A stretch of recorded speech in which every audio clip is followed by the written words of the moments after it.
Good morning. It's 7 o'clock. We're going to get started. This is the operational briefing for the park incident. Operational period August 25th to August 26th, 0700 to 0700. My name is Josh Anderson, Plan Section Chief.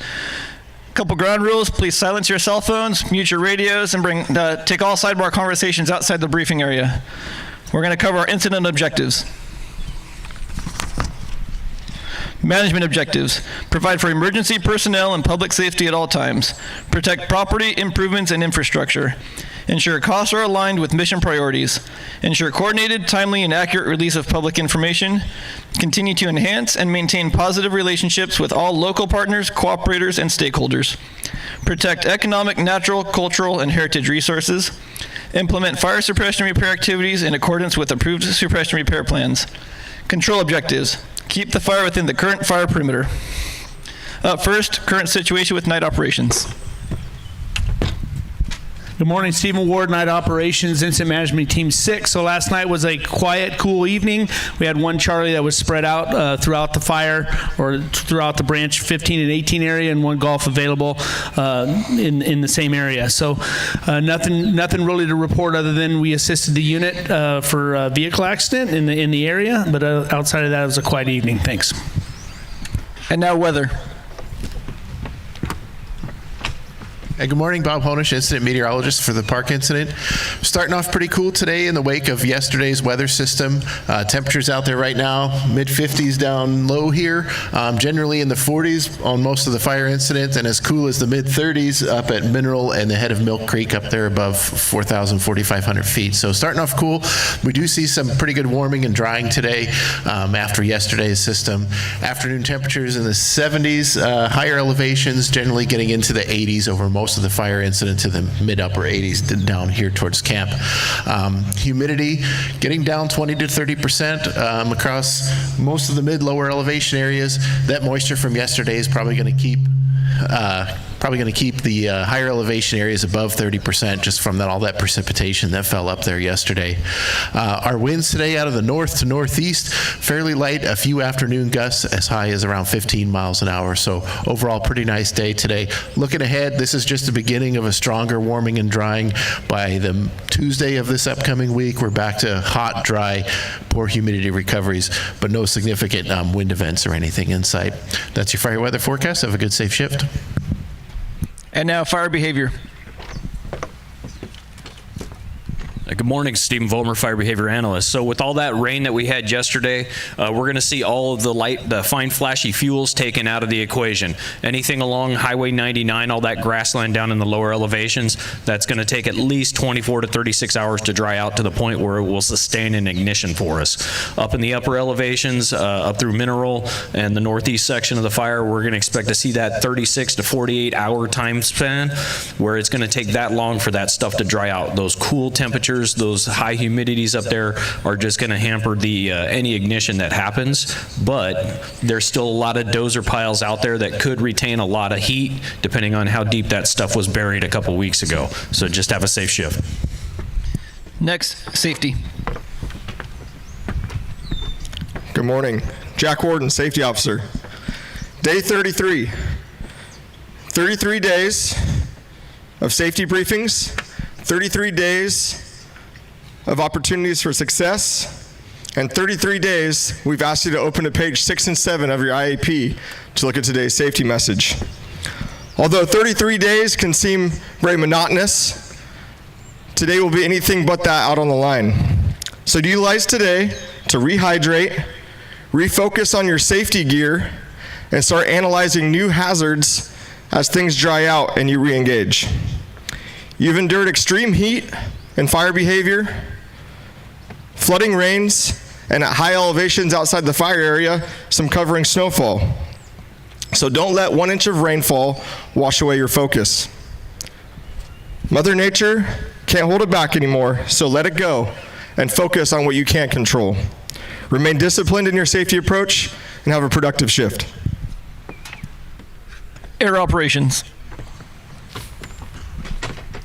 Good morning, Tom Swanson, Air Operations. We have 4 helicopters to support today's plan.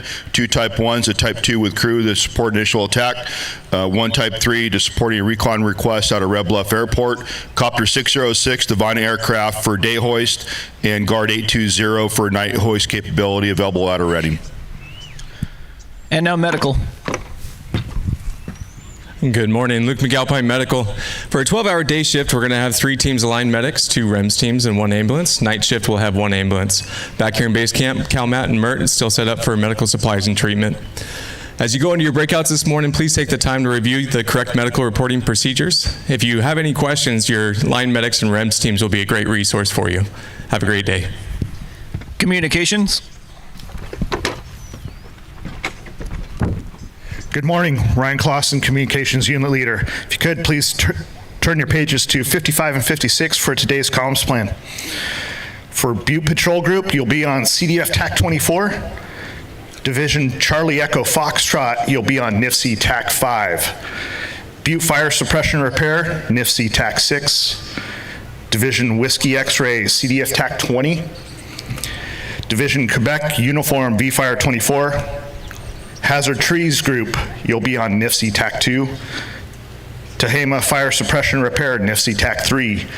And in all divisions, CDF Air to Ground 8 will be utilized. Current clone is clone V5. Thank you very much. Up next, logistics.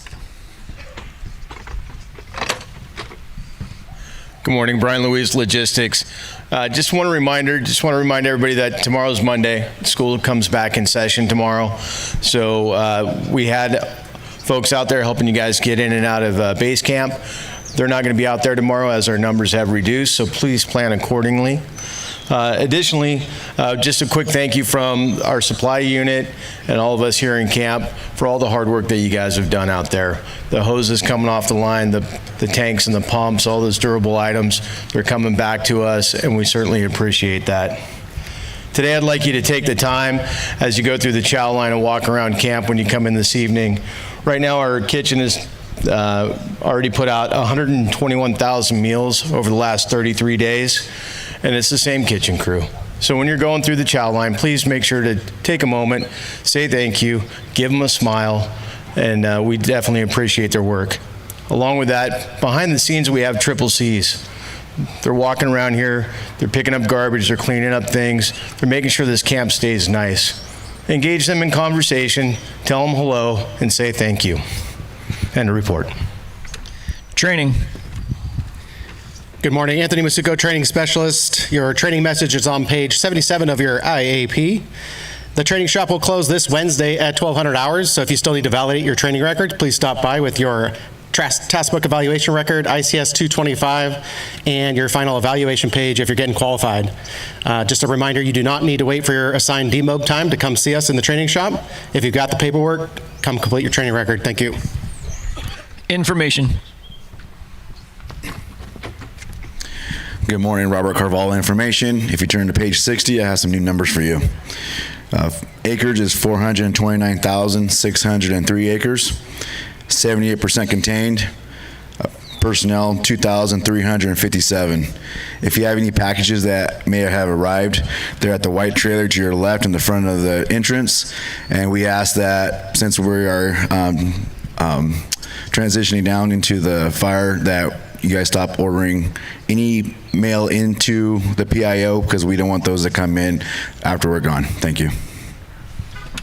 And now incident assignments with operations. Morning, Mark Thomas, Resources. Hey, good morning. Cody Bogan, Operations, item T6. Branch 1518, Matthews. Here. White, trainee. Here. Tehama, Quebec, Chenoweth. Here. Prater. Here. Tehama X-Ray, Dietz. Here. Resendez, trainee. Here. Butte, Charlie, Lopez. Here. Johnson. Here. Okay, guys, obviously over the last 24 hours, the 1 inch of rain or so up on that northern part of the incident really helped things on our suppression side of the incident. We're probably looking at today might be our last day of staff in those 2 branches with suppression equipment, possibly into tomorrow, just depending on how things look today. So make sure today that we get out there, check on everything, get a once over on all the divisions, and check on any equipment that might need to be pulled off the line. Tehama Fire Suppression Repair Branch, Todesini. Here. Kazier, trainee. Here. Johnson, trainee. Here. Okay, kind of just the opposite with the fire suppression repair. Yesterday with the rain kind of slowed things down for us. So today we'll be able to get back engaged again, hopefully get off the pavement and into the dirt and get out there and start doing what we need to do to get this thing finished up on the suppression repair side. Make sure to don't push it too hard and get into any areas and get stuck and tear up and make more damage to the dirt roads in the areas that we're working in. With that, all you guys have a good, safe shift, and we'll talk to you tomorrow morning. And now your closing comments with your incident commander. Good morning, everybody. David Sherrick, one of the Unified Incident Commanders on the Park incident. So first I want to start off with 121,000 meals. That's a staggering number. So please, as you go through the chow line, please take that opportunity to say thank you to those folks that are supporting you out on the line. Next, I want to touch on a few things. So attention to detail, customer service, and communication.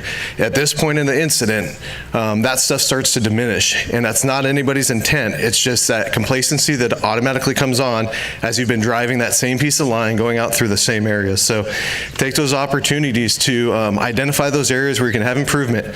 Although repopulation has taken place over the last 2 to 3 weeks, there's folks that are still coming back that have not been to their residence. So if they come up and ask a question or want to have a conversation, take a second, have that brief conversation, and make it a learning opportunity for them.